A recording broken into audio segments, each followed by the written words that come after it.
Hell holds no surprises for me anymore. This is a cautionary tale, and unlike many of the most reviews on this product, this is a true story, and its authenticity can be qualified by a small news item that appeared in the Toronto Star local news section during the month of April in 2013. Much to my chagrin. I would consider myself a prudent man, not given to bouts of outspokenness or craving attention, and certainly not one to rock the boat. On any given day, I can be found reading a crime novel on a park bench in the middle of the city, soaking in the opulence of nature while nibbling on my tuna fish sandwiches and fending off the voracious seagulls and squirrels that threaten to spoil my repose. This is me, law-abiding and introspective, which is why it came as a shock to me to find myself incarcerated because of the devil's confectionery, Satan's sweet meat, Lucifer's lozenges, the horror that is known as Haribo sugar-free gummy bears. Okay, I'll set the scene. It was late winter, early spring in Toronto, and the city had just been digging itself out of a late-season snowstorm. I was heading to the Pearson International Airport for a red-eye flight to Amsterdam in order to give the Dutch arm of our company some training on the new software that had been installed. I'm deliberately being vague to prevent my place of work from being linked in any way to the incident that occurred. I had finished packing, checking the time, and found I was running late by my flight. It was 7:10, and now it was almost 5. Cursing softly, I ran out to the car and threw my bags in the trunk, hitting the gas a little harder than usual in my haste to make the long-term parking lot as soon as possible. Luckily, traffic was light on the 401 and I made it to the airport in record time, but knew that my chances of making my flight were still at risk if I didn't use my time wisely.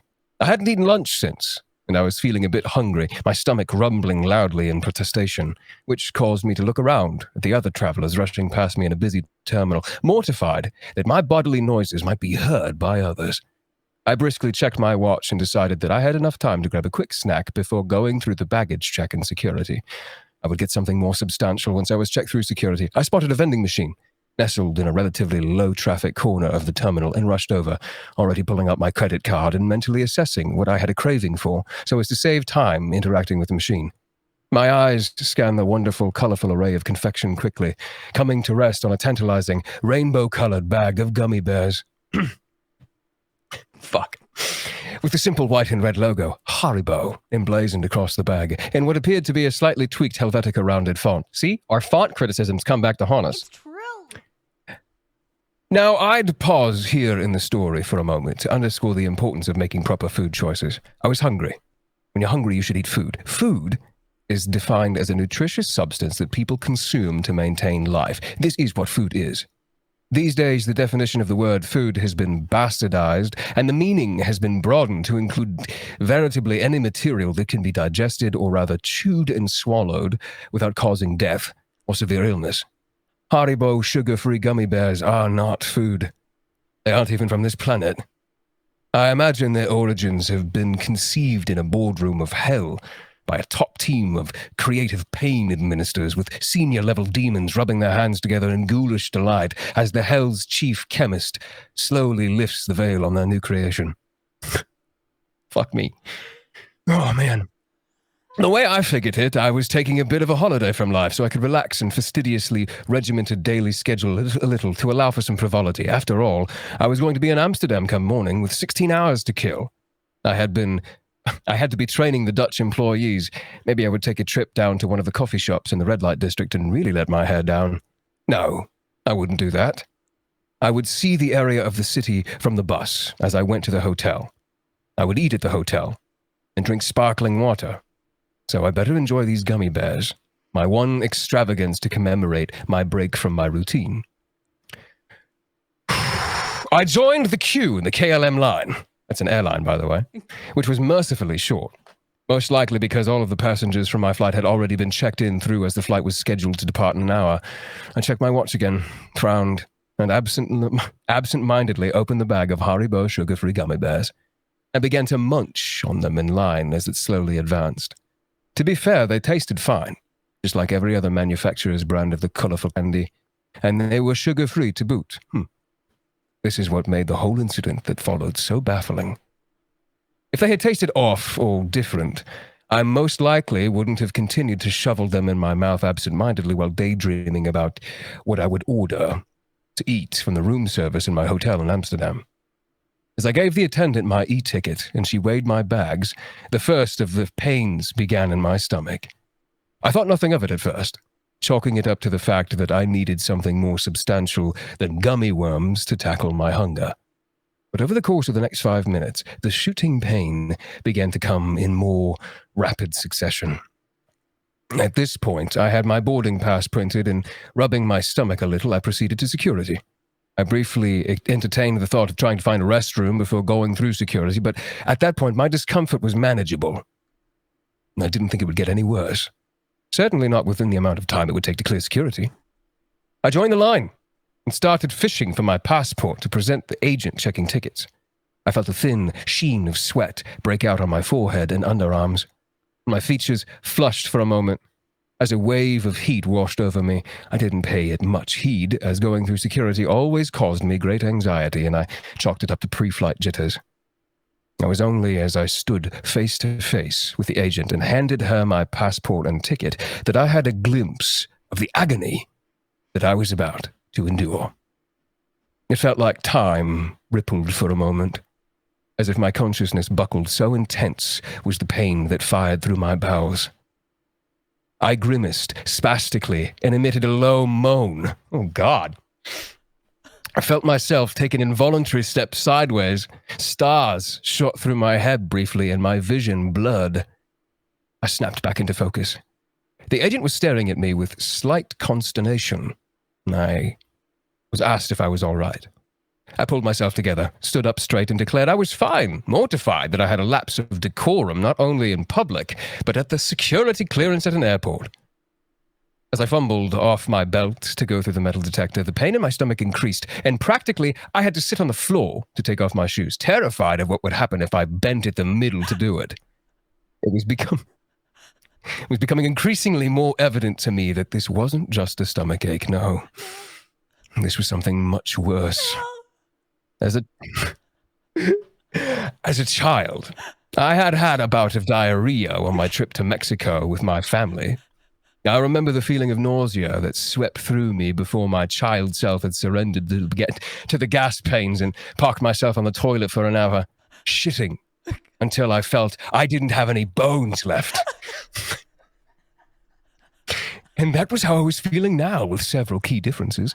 The pain was worse. The sense of impending bowel movement was so formidable, it gave me temporary amnesia. And it took all of my willpower, all of it, to clench my butt cheeks together to prevent my sphincter from exploding.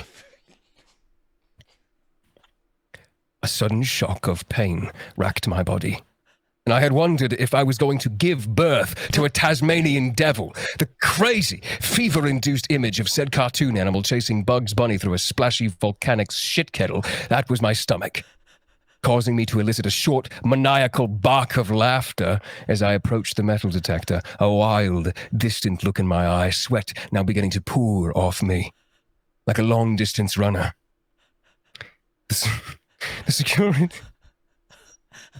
The security agent on the other side of the detector shot a quick glance over to her co-worker and narrowed his eyes. He made a subtle movement towards his holster.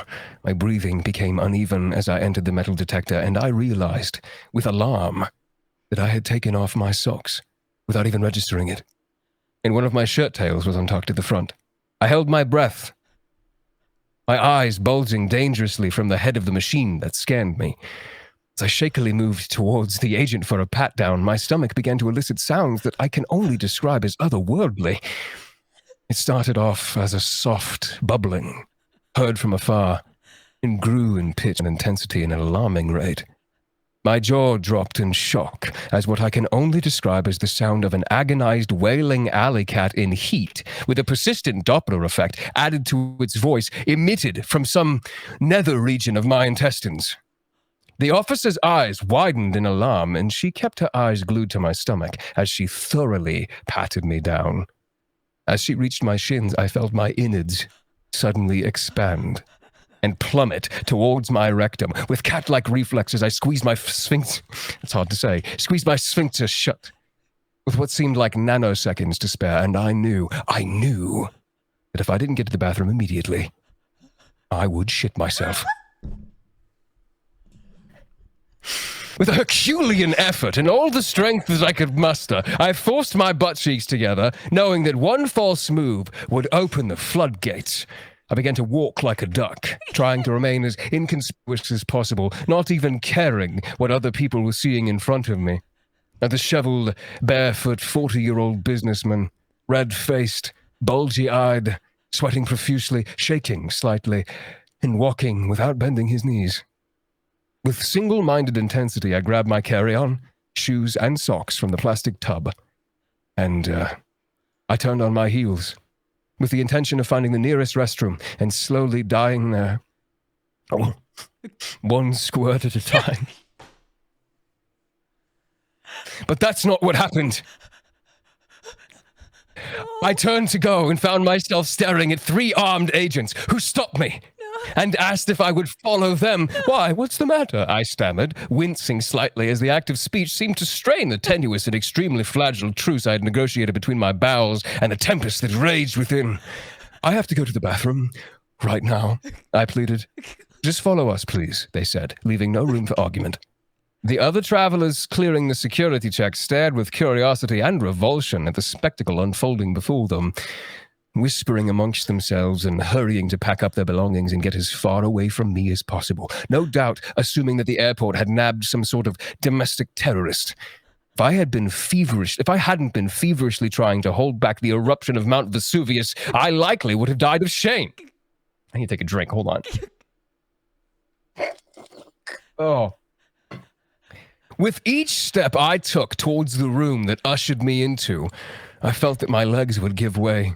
I marveled at how strong the human will could be. Marveled at what was essentially patching a hole in the Hoover Dam with bubble gum. Maybe I would make it through this ordeal at all. Maybe I wouldn't make it through this ordeal at all. The room they brought me to was an examination room. I had pretty much stopped registering details of my environment as my consciousness slowly began to close off. All but the absolute necessary functions, breathing, ability to walk. But I snapped back to reality. Oops, there goes gravity. When I heard the snap of rubber, the slow dawning of the realization poking through my agony and stoic resolve as I turned to the agent donning rubber gloves. I just heard my roommate go, "Oh no." What? He's listening, he's watching the stream. Oh, no. So we are going to perform a cavity search on you. A young, fresh-faced agent stated in a firm but emotionless voice. His short, cropped blonde hair was immaculate, and for a crazy moment I wondered if he was an actor. This was all some sort of elaborate practical joke done to amuse bored kids watching YouTube. Looking at you, chat. He must have taken my tortured silence for resistance, because he had looked at me sharply and said, "Lower your pants and underwear, please," and face the desk. Panic started to grip me in its icy grip, and the sudden adrenaline threatened to destroy my sphincter's bulwark and rend my anus in two. I inhaled sharply, and with pain, I doubled in my efforts to clench my cheeks together. "Sir, please, I begged, deferring to this kid in an act of desperation. "I have to go to the bathroom. You can follow me into the stall if you need to, but I had some bad Haribo sugar-free gummy bears, and now I feel like..." But they had stopped listening. They smirked at each other. 2 of the agents, a tall, dark-haired female and a shorter, balding fat man, looked away from me. I could see them shaking a little as they stifled their laughs. "Sir, face the wall. Put your hands on the desk and spread your cheeks," the young agent stated, a lopsided grin on his face. But I began to protest, and a fresh shock of pain forced me to stop. Oh, God. And lean on the table for support as an ungodly howling rose from my stomach, something between the dying moans of a woolly mammoth and the sound of bubble wrap popping underwater. I exhaled shakily, and my focus began to narrow as I rallied for the final battle. Shaking uncontrollably and sweat literally raining down onto the table in front of me. I turned to face the wall and heard a meek, childlike voice pleading from somewhere in the room. Please, it said, and then again, please. From somewhere within me, my mind recognized that this sound had issued from me. Although my consciousness had now begun to separate from my body, and I held my breath and prayed to God for strength. It probably has heroin or something up there that opened up, the female guard said, as part of me that hadn't escaped into the yet unknowledgeable... She was behind me to my left, probably high as a kite. Look at him, she said. The shorter guard agreed with a snort off to my right. Spread your cheeks, the young agent said, his voice directly behind me and lower than the other two, and bend over. Please God, please God, please God, please God, I whispered in a desperate maniacal mantra, not even aware of my surroundings anymore. I felt like I was lost in an opium fog with half-snatched images and sounds filtering through to create a nonsensical version of reality. Another volley of pain tore through me, and I was involuntarily leaned forward over my desk. My focus completely narrowed now to a spot on the wall, 2 feet in front of me. A curious imperfection in the wall that seemed to be a whitewashed stone. It was a dark blotch about 5 millimeters long and shaped like a smiling bear. A yellow, dancing bear. No, a green bear. No, red. It was all the colors of the rainbow. My God, it was beautiful. It just took something as simple as a light breeze to trigger Armageddon. That's all. No trumpets. No fanfare. No fire raining from the heavens. No dogs and cats living together in harmony. No finger on the button. No prophet to predict it. No nothing.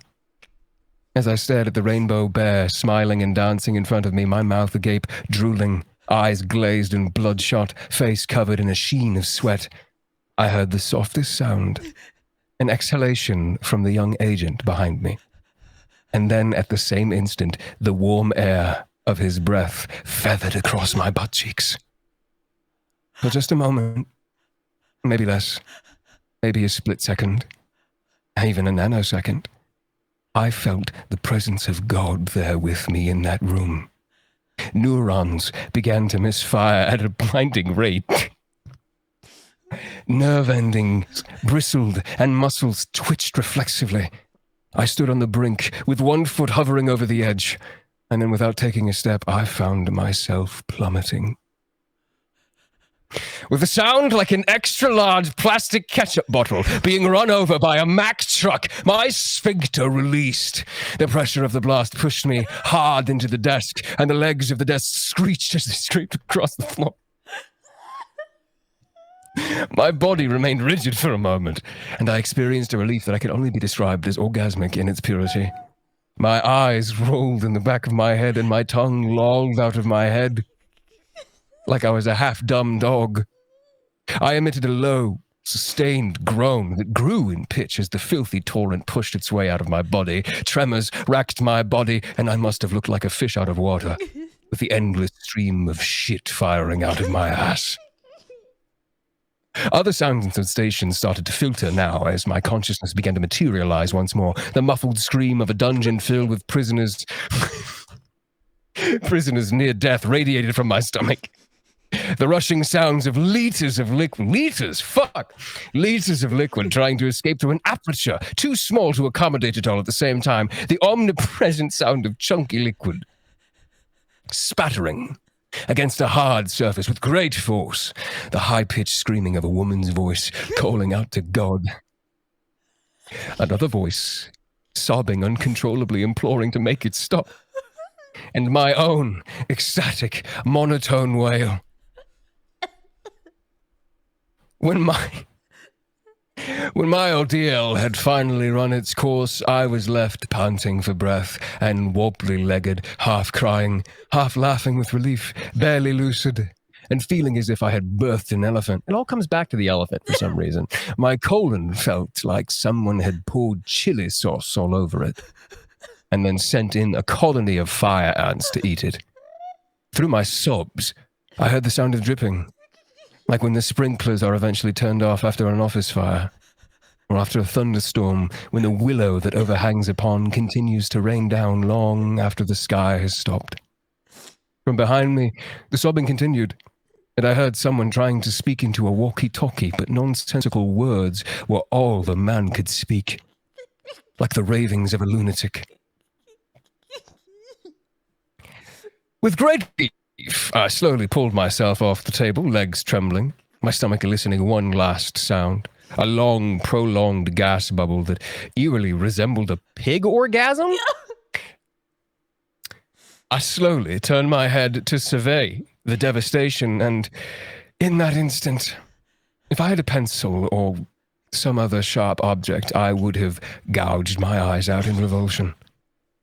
And the smell was enough to drive a man insane. It was the stench of rotting potatoes mixed with sulfur and ammonia, cooked in a broth of chicken feces and left to age 2 weeks in a yeasty stew at the bottom of a French outhouse. That was vivid. After half a whiff of this ghoulish brine, I immediately stopped breathing through my nose. But the taste was to remain in the back of my throat for months to come. The young agent had taken the brunt of my foul witch's brew, and at first I couldn't process what I was seeing. I thought somehow the young blonde kid had been spirited away and replaced by a brown golem or an ATV rider that had spent the better part of the day driving through every mud puddle he could find after a torrential downpour. With some degree of compartmentalization, I came to understand that for some unfathomable reason, this kid hadn't moved, or hadn't been able to move, through the entire fecal deluge. He had weathered the entire assault head-on, like some sort of hero from Greek mythology.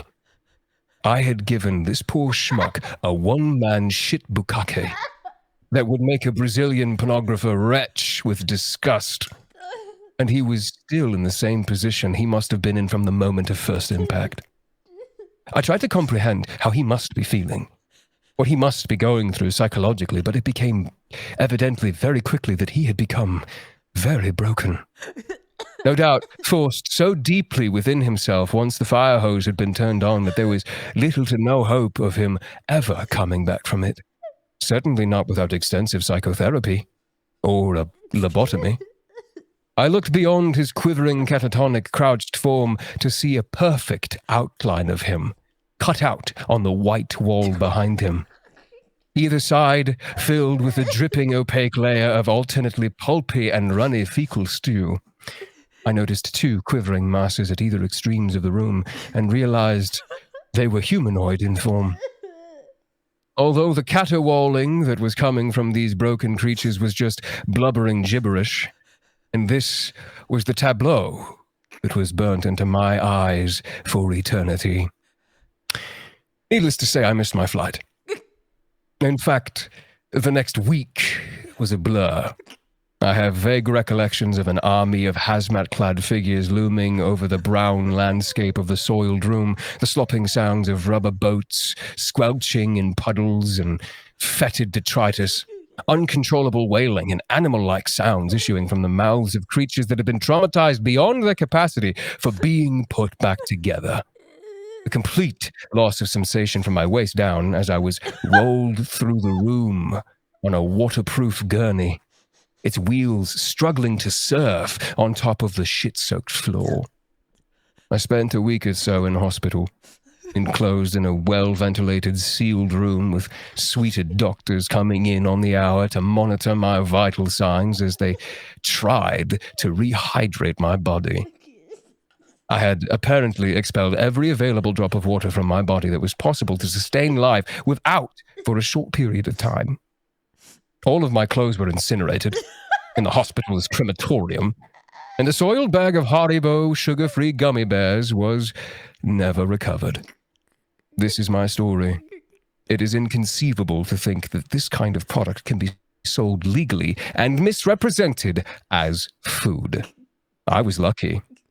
I survived.